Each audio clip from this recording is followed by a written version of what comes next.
BJP वाले निशिकांत दुबे फिर बोल पड़े हैं और जब भी बोलते हैं तो ऐसा लगता है कि बोल नहीं रहे हैं, उल्टी कर रहे हैं जनाब। इस बार तो दुबे जी ने इतिहास की ही धज्जियां उड़ा दी।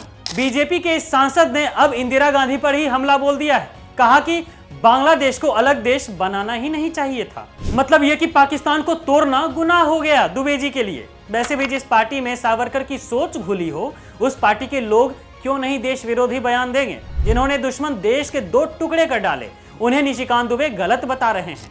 और जिनसे आज तक पीओके आजाद नहीं कराया गया, मतलब मोदी जी की सरकार, वो राष्ट्रवादी हो गई। गजब दोहरे चरित्र के लोग भरे पड़े हैं बीजेपी में।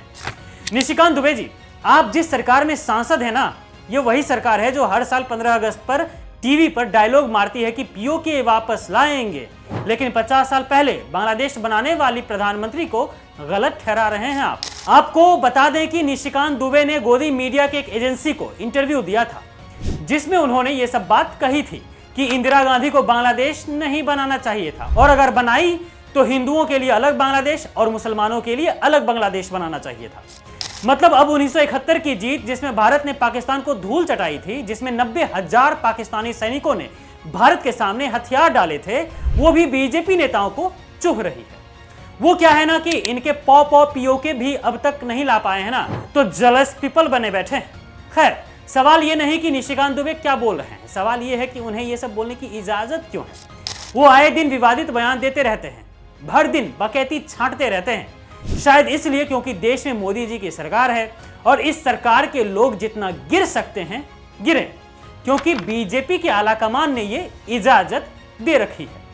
अब क्या कहें, ये वही मोदी सरकार है जो आज तक एक भी देश के दुश्मनों को छू तक नहीं पाई है। पीओके की बात तो छोड़िए, चीन एलएसी पर झंडा गाड़ कर बैठा है और हमारे प्रधानमंत्री सिर्फ कैमरे के सामने चुपचाप खड़े होकर फोटो खिंचवा रहे होते हैं। वो नहीं दिखेगा निशिकांत जी को। उन्हें तो बस ये दिखेगा कि जब वह 2 साल के थे, हाफ पैंट पहनकर घूम रहे थे, तब देश में क्या हो रहा था। इंदिरा जी ने बांग्लादेश को पाकिस्तान से क्यों अलग किया था।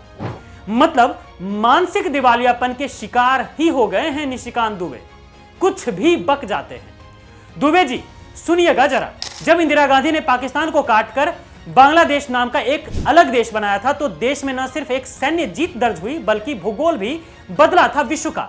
आज मोदी सरकार सिर्फ चुनावी रैलियों में भूगोल बदलने की बातें करती है। पीओके लाएंगे, घर में घुस के मारेंगे, 5 ट्रिलियन की इकोनॉमी का ये देश बनाएंगे, लेकिन असल बात यह है कि बस बीजेपी आईटी सेल के ट्वीट में भूगोल बदलते हैं। $5 ट्रिलियन की इकोनॉमी बनता है भारत, जमीन पर कुछ नहीं होता। देखिए, दुबे जी का दिन पूरा नहीं होता है जब तक वह रोज गांधी परिवार पर एक जहरीला तीर न छोड़ दे। इंदिरा गांधी हो या राहुल गांधी, इनकी स्क्रिप्ट वहीं से चलती है। नेहरू ने गलती की, इंदिरा ने देश को डुबोया, राजीव ने देश का बेड़ा गर्क कर दिया, और फिर आते हैं मोदी जी, जो कहते हैं कि पहली बार भारत को विश्व भर में पहचान मिल रही है। मतलब मोदी जी के आने से पहले देश अनाथ था। तो मान लिया जाए ना कि अटल बिहारी वाजपेयी की सरकार में भी देश अनाथ ही था, क्योंकि विश्व गुरु तो भारत मोदी सरकार के आने के बाद ही बना है ना। दुबे जी, पहचान तो भारत ने 1971 में बनाई थी, जब दुनिया ने देखा था कि भारत अकेला पाकिस्तान को 2 टुकड़ों में बांट सकता है। एक लेडी प्रधानमंत्री दुनिया के बड़े बड़े देशों की हालत टाइट कर सकती हैं। दुबे जी, मोदी सरकार अगर वाकई राष्ट्रवादी होती तो पीओके आज भारत का हिस्सा होता, लेकिन वहां आज भी पाकिस्तानी झंडा लहरा रहा है और आप यहां बैठकर बकैती छाट रहे हैं। इंदिरा गांधी ने जो किया वो जमीनी हकीकत थी। मोदी जी जो करते हैं वो बस स्क्रिप्टेड इवेंट होता है।